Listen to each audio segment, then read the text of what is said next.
Yarn! Video man eh. A day in our life as a estudyante nga naabot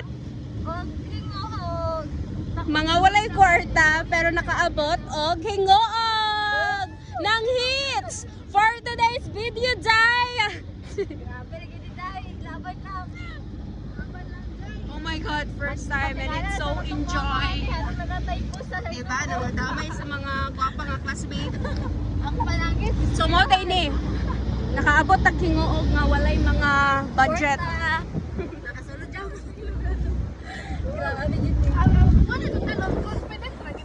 Yes, confident lang yun guys. Dapat yun na, yun tayo self-confident. Sa mga anak!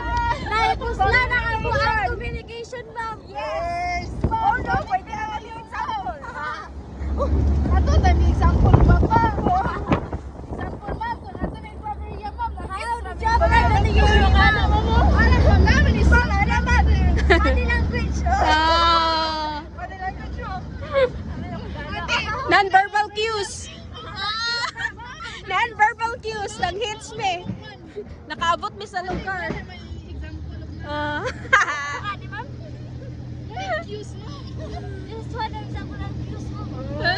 Nasaan kayo? Ala, non-verbal na bigla. Report.